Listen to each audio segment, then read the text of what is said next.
So I think when it comes to a genre of movie, I believe the horror genre is the most diverse. Just because you have slasher movies that pretty much follow a group of people figuring out how to defeat the slasher, the movies that just for all intents and purposes are just jump scare heavy popcorn movies, or then there's movies that are psychological thrillers that don't try to really scare you with jump scares, but rather the mental state or portrayal of a character. So I figure we'd take a look at some movies in what I'm dubbing the big three of horror movie genres.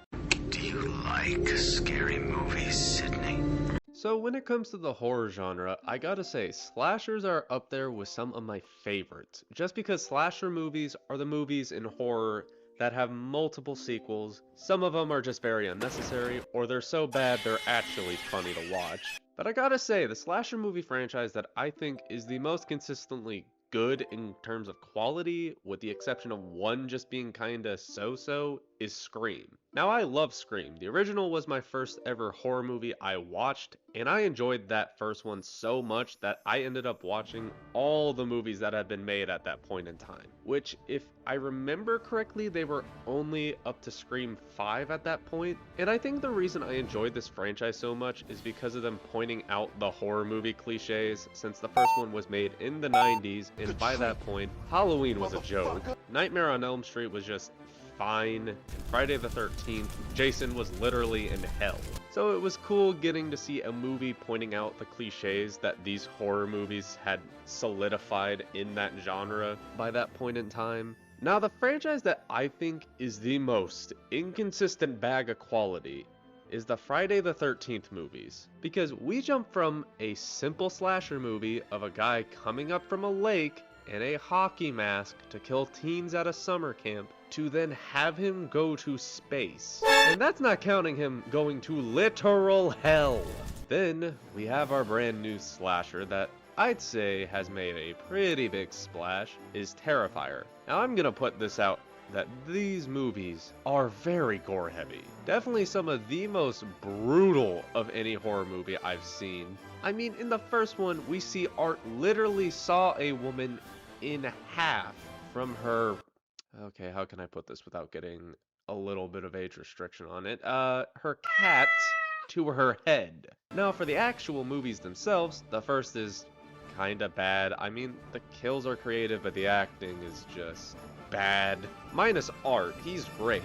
The second was a massive step up in quality and is my personal favorite of the three. The third is really good, but for me, personally, I still like the second one just a little bit more, but I think that's all for the slasher section.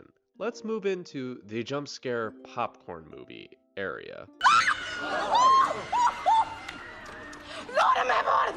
This is a good time to get this out of the way. I absolutely hate jump scares. Seriously, they're easily the thing I despise most whenever I watch a horror movie. Here's a good example of this. I watched Smile 2 with some friends in theaters, and I thought the first one was fine. It definitely wasn't going to win any praise from me, but it was fine. And the scares weren't too bad, but there were also quite a few jump scares. The second one, every time the music cut out and was dead silent, my eyes were covered like Meek Mill when he sees P. Diddy. But when there wasn't constant jump scares, it was a very good and interesting movie that took a look into the pressures and struggle of grief, fame, and insecurity. Then you have films like the Conjuring movies that are so jump scare heavy that I have not watched these films more than 3 times because of how much I hate jump scares. The only way that I rewatch these films like that is when I watch someone like Seth Screen or Alex Hefner react to it. That way I don't feel alone when watching them. But let's move into the final section of this video. I am not feeling good. Now for me, psychological is probably my favorite of the 3 categories, just because of the fact that these movies don't really tend to rely on just scaring the hell out of you with something like a jump scare, but rather something that's grounded in reality. I think films that best fit this category are films like American Psycho, where we follow Patrick Bateman start to slowly lose his mind and see his descent into madness. Midsommar is another great example of this because we see a woman dealing with the grief of losing her family and then going on a trip with her shitty boyfriend and his group of friends. When they reach this camp, which is pretty much a cult, ends up being the thing that Danny needed to overcome her grief, even if it isn't ethical. Finally, the last one I want to talk about is the lighthouse, which ends up following these two lighthouse keepers into their descent into madness due to the isolation of being away from civilization.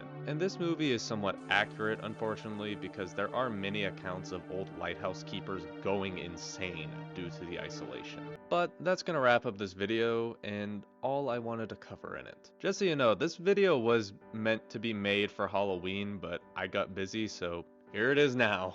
Also, I am aware there are more areas of horror, so if you want to drop down a suggestion of your favorite style of horror, I might make a follow-up to this at some point in time, but I hope you've enjoyed. Take care and peace.